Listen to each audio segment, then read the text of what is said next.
तो last time हम लोग डिस्कस कर रहे थे यूक्लिड डिवीजन लेमा के बारे में। वो लगभग हो चुका था। 2-3 क्वेश्चन अगर आप लोग कहेंगे तो उसको कराया जाएगा। बाकी जितना कॉन्सेप्ट बताएगा उसी से वो भी हो जाएगा, ठीक है। आज हम लोग डिस्कस करने वाले फंडामेंटल थ्योरम ऑफ अरिथमेटिक पे। एक नया टॉपिक है और तो इसमें इस पे जाने से पहले थोड़े से इसके बेसिक्स जान लेते हैं, जो कि मैक्सिमम लोगों को पता होगा, पर फिर भी डिस्कस कर लेते हैं। फंडामेंटल थ्योरम ऑफ अरिथमेटिक ये कहता है बेसिकली, इसमें स्टेटमेंट में एक कंपोजिट नंबर का डिस्कस करेंगे और एक प्राइम नंबर का डिस्कस करेंगे। तो इस पे जाएं उससे पहले हम ये जान लेते हैं कंपोजिट नंबर क्या होता है और बेसिकली प्राइम नंबर क्या होता है। तो सबसे पहले ये जानते हैं कंपोजिट नंबर क्या होता है। कंपोजिट नंबर वो नंबर होता है जिसके मोर देन 2 फैक्टर होते हैं। मोर देन 2 फैक्टर का मतलब ये है कि कोई भी नंबर हो, पॉजिटिव नंबर हो कोई भी, उसके 1 और वो खुद 2 फैक्टर तो है ही। मतलब एक 1 एक इटसेल्फ, जैसे 3 है तो 3 के 2 फैक्टर है, एक 3 और एक कौन 1, तो 2 फैक्टर तो ही है। पर अगर 1 और उस नंबर के खुद के अलावा भी अगर कोई फैक्टर एग्जिस्ट करता है तो उसको क्या बोलेंगे? कंपोजिट नंबर बोलते हैं। कौन सा नंबर बोलते हैं? कंपोजिट नंबर बोलते हैं। फिर से बता रहा हूं, अगर किसी भी नंबर के मोर देन 2 फैक्टर किस बेसिस पे? एक खुद के और एक 1 के अलावा और एक खुद, इन दोनों के अलावा अगर कोई तीसरा फैक्टर एग्जिस्ट कर रहा है तो हम ये जानते हैं वो नंबर कैसा नंबर है? Composite number. कौन सा नंबर है? तो यहां पर लिख दे रहा हूं मोर देन, आते नहीं, मोर देन 2 फैक्टर, और यहाँ पे वो 2 फैक्टर कौन से? Other than 1। मतलब मोर देन 2 फैक्टर, उसमें भी बता दे रहा हूं कि वो दोनों फैक्टर कौन कौन? 0 और 1 के, सॉरी 0 1 और वो खुद की नंबर के अलावा। मतलब जैसे मान लो हम 14 की बात कर रहे हैं, एग्जांपल समझते हैं, जैसे हम 14 की बात कर रहे हैं, ठीक है। 14 में कौन कौन है? एक तो 1 है और एक तो 14 है। अगर यही दोनों हो जाते तो क्या एक 14 कंपोजिट होता? नहीं होता। क्या मैं बोल रहा हूं? 14 जैसे एक नंबर को हमने 14 को पकड़ा, अगर इस 14 नंबर के 1 और 14 ही हो जाते तो क्या एक कंपोजिट होता? नहीं होता। लेकिन इसके हुए क्या है? 1 14 के अलावा 2 और 7 भी है, तो ये 2 फैक्टर मिल गए नहीं मिल गए? तो इसीलिए 14 कैसा नंबर हो गया बेटा? कंपोजिट नंबर हो गया। कैसा नंबर हो चुका है? कंपोजिट नंबर हो चुका है। क्या इतनी बातें समझ में आई? तो यहां पर जो मैं मोर देन 2 फैक्टर की बात कर रहा हूं, ये 2 फैक्टर किसके हैं? किससे ज्यादा के फैक्टर बात कर रहा हूं? एक खुद और एक 1। उसके अलावा जो भी फैक्टर आएगा वो क्या होगा? तो कंपोजिट नंबर हो जाएगा। मोर देन 2 फैक्टर, इसको एग्जांपल से हम लोग समझ लेते हैं। आ जाओ भाई साहब। जैसे एक नंबर हमने लिया 20 के कितने फैक्टर होंगे बताओ? पहले साफ लिखते, 1 हो गया, एक 1 हो गया और एक कितना हो जाएगा? 20 खुद ही। उसके बाद 2 4 5 आगे 10, हाँ 10 भी हो जाएगा और 20 तो है ही। हाँ, पर देखो अब मैं फिर से बताता हूँ, यहाँ पे सब कुछ तो लिखा जा रहा फैक्टर में, पर इस जो फैक्टर लिखा जाता है यहाँ पर फैक्टर में सिर्फ प्राइम नंबर लिखे जाते हैं। तो प्राइम नंबर कौन से होते हैं? ऐसे नंबर जिनके मात्र और मात्र केवल और केवल 2 फैक्टर हो। कौन कौन से? एक 1 और एक खुद, एक 1 और एक खुद। तो यहाँ पर जो फैक्टर लिखे जाते हैं वो कौन से लिखे जाने चाहिए? प्राइम नंबर लिखे जाने चाहिए। कैसे? और बताते हैं। तो ये जो कुछ लिखा जा रहा है ठीक है, तो पहले 20 का तो एक काम करो, 2 10 2 5 और 5 अंदर 5। एग्जैक्टली 20 के कितने फैक्टर में? 2 इंटू 2 इंटू 5, खत्म, फेल हो गया। 10 काहे का फैक्टर है? 10 प्राइम थोड़ी ना। आया समझ में कि नहीं है? 10 नहीं फैक्टर है क्योंकि 10 में भी 2 लोग शामिल है, 2 और, तो उसी को तो लिखा गया है। आया कि नहीं है? 4 में भी 2 लोग शामिल है, 2 2 जा 4, 2 2 लिख जा चुका है। आया कि नहीं आया? कोई दिक्कत परेशानी, कोई समस्या है? तो मैं क्या बता रहा हूँ, ये जो 20 तुम्हें नजर आ रहा है इसको हमने ब्रेक डाउन किया 2 2 और 5 में, तो 20 जो हुआ 2 इंटू 5, ये हुआ फैक्टर एग्जैक्ट। तो फैक्टर का मतलब जो ब्रेकिंग होती है वो प्राइम फैक्टर में होती है। समझ में आया कि नहीं है? तो मैं कंपोजिट नंबर स्टार्ट तो कर दिया, फिर यहाँ पे हम प्राइम नंबर बता देते हैं। प्राइम नंबर क्या होता है? प्राइम नंबर क्या होगा? which have only two factor। दोनों फैक्टर कौन कौन सी बात हो रही बताओ भाई, वो दोनों कौन से फैक्टर हैं? itself और वन। आया समझ में कि नहीं है? वो दोनों फैक्टर itself और वन है। इसमें क्या होता है? itself और वन के अलावा भी देखो, itself और वन के अलावा 1 और 20 तो है ही अगर बात करें नॉर्मली, पर इसमें कौन आ गया? एक 2 और एक 5, 2 टाइम्स आया है। यही बात है। समझ में आया कि नहीं है? आ गया।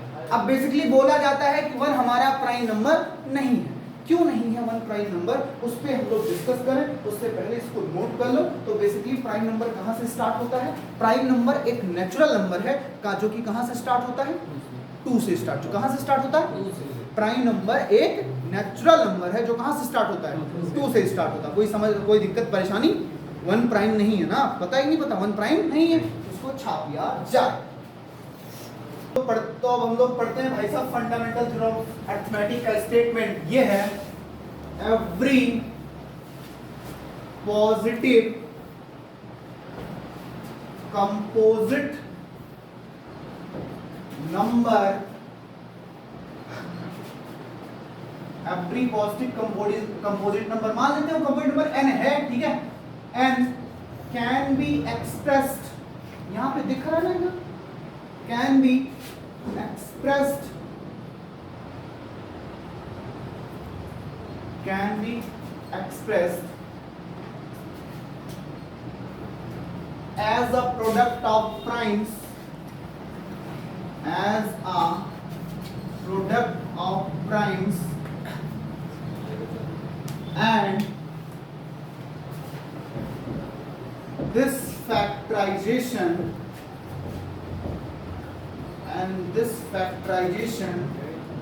is unique apart from the order which the prime factor occur, apart from the order, लिख लीजिए आपने, चलो भाई साहब पार्ट यहाँ से apart from the order in which, यहाँ दिख रहा है? दिख रहा है ना? Yes. In which the prime factors occur। हाँ, तो इसका मतलब समझ लेते हैं हम लोग। यहाँ पे भाई साहब विजिबल होगा नहीं इसलिए छोड़ा गया है। ये चीजें, यहाँ की चीजें यहाँ पे लिखी जाती है। Every positive composite number n can be expressed as a product of primes and this factorization is unique apart from the order in which the prime factor occur। इसका मतलब ये होता है किसी भी जो पॉजिटिव कंपोजिट नंबर है उसको तुम लोग किसमें लिख सकते हो? प्रोडक्ट ऑफ प्राइम्स में, मतलब प्राइम नंबर के प्रोडक्ट में। जैसे हमने 20 को किसमें लिखा था? 2 × 2 × 5। 2 क्या है? प्राइम। 2 दूसरा 2 क्या था? प्राइम। फिर क्या था? प्राइम। तो ये जो हमारा हुआ है कि every composite number n can be express as a product of prime, मतलब किसी भी कंपोजिट नंबर को तुम प्रोडक्ट ऑफ प्राइम नंबर के प्रोडक्ट के फॉर्म में तुम लिख सकते हो। और जो लिखोगे ना वो यूनिक रहेगा, मतलब उसके अलावा और नहीं लिखा जा सकता है। उसके अलावा मतलब जैसे 20 को 2 × 2 × 5 के ही फॉर्म में लिख सकते हो प्राइम फैक्टर्स में, इसके अलावा और कोई दूसरा फॉर्म एग्जिस्ट ही नहीं करता, इसीलिए लिखा गया है and this factorisation is unique. और वो क्या है? फैक्टराइजेशन क्या है? यूनिक है। इसके साथ ही साथ हम ऑर्डर पे बात नहीं करेंगे, मतलब 20 जो हमने पिछला एग्जांपल लिया है उसमें जो हमने कहा 2 × 2 × 5, अगर कोई ये लिख दे 5 × 2 × 2, बात एक ही है, बात डिफरेंट नहीं है। इसको समझते हैं हम लोग। चलो तो एक एग्जांपल लेकर समझते हैं, या फिर इसको ऐसा करते हैं, n जो नंबर लिया है क्या कह रहा है? ध्यान से सुना मेरी बात। यहाँ पर क्या कह रहा है? जो n होगा वो किसमें होगा? प्राइम फैक्टर्स में। अच्छा, प्राइम फैक्टर कितने होंगे हमको नहीं पता है, तो हमने मान लिया है कितने होंगे, मान लो n होंगे। तो पहला हो गया p1, फिर इनटू प्रोडक्ट में लिखोगे ना, समझ पा रहे हो? किसमें लिखते हो? As a product of primes. तो हमने मान लिया है हमारा प्रोडक्ट कौन है, एक मान लिया प्राइम नंबर P1 है, इंटू क्या हो गया P2, इंटू क्या हो चुका है P3, इंटू क्या चुका है P4, into P5 dot dot dot dot कहां तक हो गया Pn तक हो गया। मान लिया हमने n फैक्टर में। और एक बात बताओ, जैसे बेटा जब तुम 20 का लिखे थे तो 2 इंटू 2 इंटू 5 हुआ था कि नहीं हुआ था? बोलो, आया था कि नहीं आया था? यहाँ पर 2 रिपीट किया कि नहीं रिपीट किया? तो यानी कि इसको ऐसे भी तो लिख सकते हो 2 की पावर 2 इंटू 5 ना, तो मतलब उस प्राइम नंबर की कोई पावर भी तो आ सकती है ना। तो यहाँ पर किसकी आई हमें पता है? नहीं पता है। तो हम एक काम कर दे रहे हैं, यहाँ पर ये भी लिख दे रहे हैं इसकी पावर अल्फा 1, यहाँ पर अल्फा 2, यहाँ पर अल्फा 3, यहाँ पर अल्फा 4, यहाँ पे अल्फा 5 और यहाँ पे हमने अल्फा n लिख दिया। इसका क्या मतलब, बहुत ध्यान से सुनना। यहाँ पर कह रहे जो हमारे P1, P2, P3, P4, P5, Pn है, ये क्या है? प्राइम नंबर है। क्या है? Prime number. और ये जो alpha 1, alpha 2, alpha 3, alpha 4, alpha 5, alpha n है, ये क्या है? उनके ऊपर जो कह सकते हैं पावर है। क्या है? पावर है। आया कि नहीं है? अब कोई पूछे जो P1, P2, P3, P4, P5, Pn है, ये प्राइम तो है। कैसे प्राइम नंबर है? ये प्राइम नंबर है डिस्टिंक्ट। डिस्टिंक्ट मतलब अलग अलग है। कोई भी प्राइम नंबर सेम, कोई भी प्राइम नंबर सेम हमारा नहीं है। जैसे यहाँ पर क्या करें P1, P2, P3 यहाँ पर लिखना पड़ेगा। जैसे हमने n माना था तो n को हमने देखो यहाँ पे कहा गया n है ना, तो n को हमने इस फॉर्म में एक्सप्रेस कर दिया। अब एक्सप्रेस करने के साथ साथ हमने ये भी बताया पावर कितना है? अल्फा 1 है, यहाँ पर कितना अल्फा 2 है, यहाँ पे अल्फा 3, यहाँ पे अल्फा 4, यहाँ पे अल्फा 5, यहाँ पे अल्फा n है ना। तो ये सारे क्या है? पावर है। पर ये जो P1, P2, P3 ये प्राइम नंबर है। और कैसा prime number? Unique prime number. कैसा है? और इसके अलावा और कोई प्राइम फैक्टर एग्जिस्ट भी नहीं करेगा, मतलब वही यूनिक बन जाता है। समझ में आया कि नहीं है? उसको और किसी प्राइम फैक्टर के फॉर्म में तुम लिख नहीं सकते हो। चलो एक एग्जांपल यहां पर लिख देते हैं, where P1, P2, P3 dot dot Pn are distinct, यहां पे दिख रहा है are distinct प्राइम्स। ठीक है, आया कि नहीं है? आया कि नहीं है? और अल्फा 1, अल्फा 2, अल्फा 3 क्या है? उन प्राइम नंबर की क्या है? पावर है। उन प्राइम नंबर की क्या है? आया कि नहीं है? तो इतना नोट डाउन करो पहले। हाँ, आर डिस्टिंक्ट प्राइम्स एंड यहां पर अल्फा 1 के बारे में लिखते हैं, and alpha 1, alpha 2 dot dot alpha n are positive integers, are positive integers. और ये फैक्टराइजेशन कैसा है बेटा? यूनिक है, इसके अलावा और कोई एग्जिस्ट नहीं करेगा। तो इतना नोट डाउन कर लो, फिर आगे अब हम लोग इसी पे एग्जांपल्स डिस्कस करने वाले हैं। इसका मतलब क्या होता है और फिर समझेंगे अल्फा की वैल्यू क्या आएगी, P1, P2 की वैल्यू क्या आएगी, इसके अकॉर्डिंग। आ जाओ भाई साहब, जैसे हमने एक नंबर लिया 24, तो पहले इसका क्या निकालने वाले हैं? फैक्टर। आ जाओ निकालो। तो क्या लिखेंगे? 2 से यहाँ पे 12 आएगा, यहाँ पे 6 आएगा, यहाँ पे 3 आने वाला है, यहाँ पे 3 बन जाए 1। कोई दिक्कत परेशानी? तो यहाँ पर क्या लिखेंगे? 24 इज इक्वल टू 1 2 3 3 टाइम्स 2 है, 2 इंटू 2 इंटू 2 इंटू कितना हो गया? तो 24 इज इक्वल टू कितना हो गया? 2 की पावर बेटा कितना हो गया? 3 इंटू कितना हो गया? 3। अब जो लोग ये ना समझ पा रहे भैया कि वो अल्फा क्या है, वो P1 क्या है, अब इसी कंपैरिजन करो। n बराबर क्या लिखा था? P1 की पावर अल्फा 1, P2 की पावर अल्फा 2, ये शांत रहो यार, और इंटू P3 की पावर क्या हो जाएगा? अल्फा 3। ऐसे डॉट डॉट था, पर यहाँ पर हमारे कितने टर्म? 2 टर्म है, तो हम दूर तक क्यों नहीं कर जाए? यहीं पे ऐसा रोक देते। कोई समस्या, कोई दिक्कत परेशानी नहीं है। तो P1 क्या हो गया? देखो एक P1 क्या हो गया? 2, और यहाँ पर P2 कितना हो गया? 3। अल्फा 1 कितना हो गया? 3, और अल्फा 2 कितना हो गया बेटा? 1। आया कि नहीं है? नहीं है समझ में? आ गया। अल्फा 1 अल्फा 2 कुछ नहीं है, एक नंबर है जो कि हर प्राइम नंबर के ऊपर रहेगा, कुछ नहीं तो 1 ही रहेगा। जैसे देखो C8 आ रहा है ना, तो इसमें कितना आया? 1 है। जब भी हम फैक्टर करेंगे तो इसमें साफ साफ देखो तो इसमें कुछ नहीं रहेगा। जैसे यहाँ पे 2 है, पावर 3, 3 पावर 1। आया समझ में कि नहीं है? ये 2 और 3 क्या हुआ? P1 P2 है प्राइम नंबर। अल्फा 1 क्या हुआ? अल्फा 1 देखो नंबर हुआ, हमने क्या बोला था? Positive integer. तो 1 क्या है? Positive integer. 3 क्या है? Positive integer. क्या मेरी बात यहाँ तक समझ में आई? किसी को कोई समस्या? अच्छा एक बात बताओ, क्या तुम 24 को इसकी फॉर्म के अलावा किसी और प्राइम फैक्टर में ब्रेक कर सकते हो? कर सकते हो ब्रेक? क्या तुम नहीं कर सकते ना, इसीलिए क्या बोला जाता है? ये फैक्टराइजेशन क्या है? यूनिक है। ये प्राइम फैक्टर क्या है? यूनिक है। क्या मेरी बात समझ में आई? इसी पे एक और एग्जांपल पे डिस्कस करते हैं इसी के साथ, जिससे और थोड़ा समझ में आए। जैसे मैंने ले लिया, मान लेते हैं 42 को ले लिया, 42 2 से फिर किया कितना आएगा 21, 3 से करेंगे कितना आएगा 7 एंड 7 में जाए कितना हो जाएगा 1, तो यहाँ पे 1 आएगा। आ जाओ, अब 42 को क्या लिख रहे हैं 2 into 3 into कितना हो गया बेटा 7। कोई समस्या, कोई दिक्कत परेशानी नहीं है। अब देखो ये जो 42 हुआ है इसमें क्या कोई पावर आ रही है, कोई रिपीटिव आ रहा है, 2 भी एक ही बार आया, 3 भी एक ही बार आया, 7 भी एक ही बार आया, यानी कि 2 की पावर कितनी रहेगी 1, 3 की पावर कितनी रहेगी 1, 7 की पावर कितनी रहेगी 1। आया कि नहीं है? तो यहाँ पर अल्फा 1 अल्फा 2 अल्फा 3 कितना आया 1। आया कि नहीं है? कोई दिक्कत? इसको हम 42 को फिर से वही लिखेंगे कैसे 2 की पावर 1 इंटू क्या 3 की पावर 1 इंटू क्या 7 की पावर 1। कोई समस्या?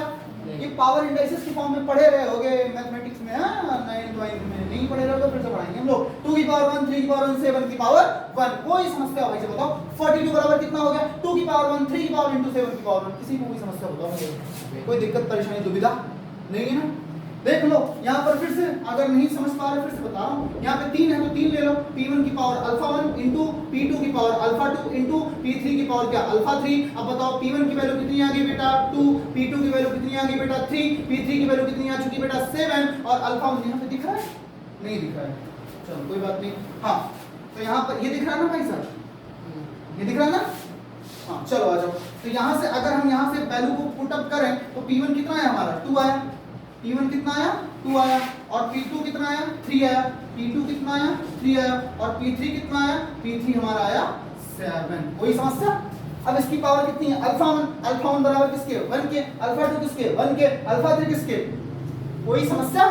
तो समझ में आया कि जो तुम लोग का डाउट है कि अल्फा 1 क्या होता है, ये बस जनरलाइज फॉर्म में लिखा गया है। वो जो लिखा जाता है वो जनरलाइज फॉर्म होता है कि हर चीज, ये 20 क्या है या 24 लिया, एक स्पेशल नंबर हो गया, 42 क्या हो गया स्पेशल नंबर हो गया, लेकिन n क्या है, n कह रहा है कोई भी composite number, end of the debate है ना। तो n क्या है जनरलाइज फॉर्म, मतलब एक ऐसी जगह जहां पे सभी जा सकते हैं। तो n क्या है, n कुछ भी हो सकता है। एक बार 24 लिया हमने, फिर 42 लिया, इसके पहले 20 लिया, तुम भी 100 लेके देख लो, 200 देख लो, 36 देख लो, 40 देख लो, 48 देख लो, 40 और क्या 49 भी देख सकते हो, है? कोई समस्या किसी को, परेशानी नहीं है? कंफर्म है? समझ में आ रहा है कि नहीं आ रहा? कोई दिक्कत? चलो इसको नोट डाउन कर लो। तो यहाँ पर हमने देखा कि 24 किसके बराबर आ चुका है, ये 2 इधर ध्यान दो यार, 2 इसके फॉर्म में आ चुका है, बहुत बढ़िया। अच्छा एक बात और होती है, यूनिकनेस का मतलब क्या होता है? जो यूनिकनेस का मतलब समझ गए, इसके अलावा कोई और एग्जिस्ट नहीं करेगा। लेकिन एक और उसी में वर्ड आया था कि अपार्ट फ्रॉम द, जो उनका ऑर्डर है, ऑर्डर वो चाहे कुछ भी रहे, मतलब जो उनका ऑर्डर है, ऑर्डर मतलब ऑर्डर मतलब किसका, प्राइम फैक्टर्स का। इसको कोई ऐसा लिख दे, अगर इसी ऑर्डर को ऐसा लिख दे, यहाँ पे दिख रहा है ना, यहाँ पे दिख रहा है, चमक तो नहीं रहा? अगर हम इसको ऐसा लिख दें 3 into 2 into 2 into 2, अब बताओ क्या ये दूसरी चीज हो चुकी है? ऑर्डर बदल जाए कोई दिक्कत की बात नहीं है, नहीं दिख रहा है यहाँ पे क्या लास्ट का 2 ऑर्डर बदल जाए कोई दिक्कत की बात नहीं है। ऑर्डर अगर बदल जाए तो कोई दिक्कत की बात नहीं है। ऑर्डर के लिए रिस्ट्रिक्शन नहीं है। समझ पाए कि नहीं समझ पाए? इसको कोई अगर कोई ऐसा लिखेगा, कोई ऐसा लिखेगा तो दोनों ही सही है, पर ट्राई ये किया जाता है कि सबसे पहले छोटे नंबर से बड़े की तरफ बढ़ा जाए। समझ में आया कि नहीं है? कोई दिक्कत परेशानी दुविधा? फिर से बोल रहा हूँ, ये जो पूरे एग्जैक्ट स्टेटमेंट का मतलब समझो, क्या बोला गया था? Every positive composite number n can be expressed as a product of primes. उनको एक प्राइम के प्रोडक्ट में लिख सकते हो। उसके बाद दिस फैक्टराइजेशन से यूनिक, तुम देखे कि किसी भी कंपोजिट नंबर को हमने पकड़ा 24 को, उसको किस फॉर्म में तोड़ दिया? प्राइम के फॉर्म में तोड़ दिया, आया, कहा दिस फैक्टराइजेशन यूनिक। इसके अलावा तुम किसी फॉर्म में नहीं तोड़ सकते हो, यूनिक हो चुका। उसके बाद कहा गया था apart from the order, order चाहे कैसा भी रहे वो मैटर नहीं करता। मैटर नहीं करने का मतलब ये 3 यहाँ पे कर दिया, 2 को इधर कर दिया, कोई दिक्कत की बात नहीं है। इसी चीज को अगर जो 42 को जो 2 into 3 into 7 के फॉर्म में लिखा गया है, अगर कोई इसको लिख दे 3 into 7 into 2, तब भी बात हमारी क्या है?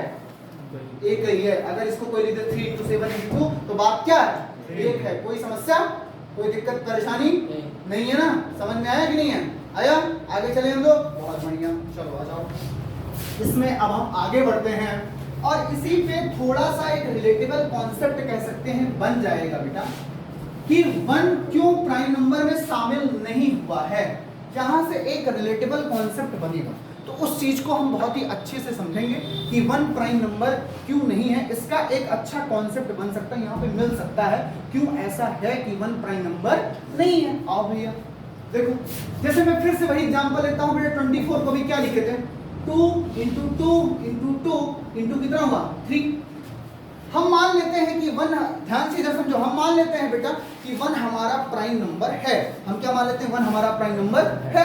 तो मैं कह रहा हूं अभी के लिए मान लो अभी है, तो मैं यहां पे कितनी बार कर दिया 1 आया कि नहीं है। अब कोई और आदमी आया, उसने क्या कहा, उसने कहा मैं भी 24 का फैक्टर करूंगा और मैं ऐसे लिखूंगा 2 into 2 into 3 into 1 into 1 into 1। अब हम जब इसको पावर में लिखेंगे बेटा, इसको जब हम पावर में लिखेंगे, यहां पर लिखते हैं ये पहले वाला जो इधर बॉक्स है, इसको थोड़ा सा हम जगह छोड़ते हैं। यहाँ पर एक आदमी ने भाई साहब क्या है, एक उनका नाम मान लेते हैं ए है, और एक दूसरे आदमी है भाई साहब जिनका नाम एस है। 24 कितना हो चुका है, 2 इंटू 2 इंटू 3 इंटू कितना 1 इंटू 1 इंटू 1। आ जाओ बेटा ध्यान समझो, इसको क्या लिखोगे बेटा, कितना हो जाएगा 2 की पावर 3, यहाँ पर कितना हो जाएगा 3 की पावर 1 इंटू 1 की पावर बेटा कितना हो गया 1। यहाँ पर 24 के लिए क्या लिखोगे बताओ, 2 की पावर 3 इंटू 3, एक मिनट 1 की पावर 3 होगा, सॉरी फॉर दैट, 3 इंटू कितना हो चुका है 3 की पावर 1 इंटू 1 की पावर 1। क्या तुम लोग दोनों में डिफरेंस देख पा रहे हो, यहाँ पर 1 3 बार आया है और यहाँ पर 1 कितनी बार आया, 1 बार आया है। बताओ क्या नंबर में डिफरेंस नहीं हो गया, हो गया ही है। जबकि क्या कहा गया था कि वो तो यूनिक है, उसका तुम ऑर्डर चेंज कर सकते हो। इसको मैं थोड़ा सा और ऊपर कर देता हूँ ना, वरना फिर लफड़े हो जाएंगे, क्योंकि इसके नीचे में लिख नहीं सकता समझने के लिए। और 24 यहाँ पर जो पर हमारा कितना हो गया 2 इंटू 1 इंटू 1 इंटू 1। आ जाओ भैया, तो ये हो चुका है 2 की पावर 3, ये हो चुका है 3 इंटू 1 की पावर 3। हाँ, यहाँ के बाद यहाँ तक तुम लोग पहुंच गए थे, जो कुछ लफड़े हुए थे इसको ध्यान से सुनो। देखो यहाँ पर 24 को हमने 2 की पावर 3 इंटू 3 की पावर 1 इंटू 1 की पावर 1 के फॉर्म में लिख दिया। यहाँ पर 2 पावर 3 इंटू 3 इंटू 1 पावर 3। अब तक जब तुम ऑर्डर को चेंज कर देते तुम ये पाते थे क्या उनकी उन नंबर की क्या पावर बदल जाती थी, क्या पावर बदलती थी, नहीं बदलती थी ना। यहाँ पर देखो हमने तो ऑर्डर भी नहीं चेंज किया, फिर भी 1 की पावर 1 है 1 की पावर 3 है। अब यहाँ पे केसेस यहाँ पे क्या डिफरेंट नहीं हो रहा, वो फंडामेंटल थ्योरम ऑफ अर्थमेटिक है, मतलब पूरी अर्थमेटिक एकदम फंडामेंटल, इससे पूरा बेस टिका हुआ है, वो थ्योरम है। और 1 क्या कर दे रहा है, इसी 24 में ही मतलब लफड़ा जनरेट कर दे रहा भाई साहब है, देख रहे हो सिस्टम इसका खराब कर दे रहा भाई साहब। तो यहाँ पे 1 की पावर 1 है और यहाँ पे 1 की पावर क्या है 3 है, तो यहाँ पे दिक्कत हो गई कि नहीं हो गई। तो इसी बेस पे ये कहा जा सकता है कि जो इसकी पावर इंटीग्रल पावर जो डिफरेंट हो चुकी है, इस बेस पर ये कहा जा सकता है कि हमारा ये 24 क्या है, हमारा 24 क्या है, ये मतलब हमारा 24 कंपोजिट नंबर तो है, पर इसको हम अर्थमेटिकली सही नहीं लिख पा रहे। कौन सा अर्थमेटिकली सही नहीं लिख पा रहे, जैसे लिखना चाहिए। कौन सी बेस पे, यूनिकनेस वाली प्रॉपर्टी। और कौन सी यूनिकनेस, मतलब हर चीज को तुम प्राइम फैक्टर जो भी लिखोगे कैसा रहेगा, यूनिक रहेगा। यहाँ पे 1 को क्या माना, प्राइम फैक्टर तो माना, पर क्या हमारा 1 प्राइम फैक्टर यूनिक रहा, पर क्या हमारा 1 प्राइम फैक्टर यूनिक हुआ, नहीं हुआ। हमारा 1 प्राइम फैक्टर यूनिक नहीं हुआ ना। अगर 1 समझ पा रहे हो नहीं समझ पा रहे, हमने 24 को यूनिक 24 को में हमने 1 को प्राइम फैक्टर माना और इसको हमने क्या लिखने का ट्राई किया कि हम चलो लिखते हैं, देखते हैं क्या इससे यूनिक ने जो प्राइम फैक्टर होंगे क्या ये यूनिक आएंगे। कहां आ रहे हैं, 2 की पावर 3 तो हो रही है 1 आ रहा, और 1 की पावर यहाँ पे 1 आ रहा है और यहाँ पे 1 की पावर क्या आ रहा है 3 आ रहा है। तो बताओ इस बेसिस पे अगर इनके जो इंटीग्रल पावर्स है अगर वही हमारी यूनिक नहीं हो पा रही है, क्या हम इस बेस पे कह सकते हैं कि हमारा जो नंबर है ये, क्या हम इसको अर्थमेटिक फंडामेंटल थ्योरम अर्थमेटिक्स से सही लिख पा रहे हैं। जो थ्योरम स्टेटमेंट है क्या प्राइम फैक्टर्स होंगे, वो कैसे होंगे, यूनिक होंगे। यहाँ पर देखो 1 की पावर 1 आ रहा है, यहाँ पे 1 की पावर, तो क्या हम अगर हम इसी में से काम करते हैं 1 को हटा देते हैं, क्या कह देते हैं 1 हमारा प्राइम नंबर। जैसे ही हमारा 1 प्राइम नंबर नहीं होगा तुरंत का तुरंत किस फॉर्म में हो गया, देखो सारा काम सही है, आया कि नहीं है। तो इस बेस पे कहा जाता है कि 1 हमारा प्राइम नंबर। क्या चीजें समझ में आई, बीच में बहुत सारे सिस्टम में दिक्कत आई, मतलब लाइट गई, लाइट आई, तो अब यहाँ पे नोट कर लो इसको भी बस।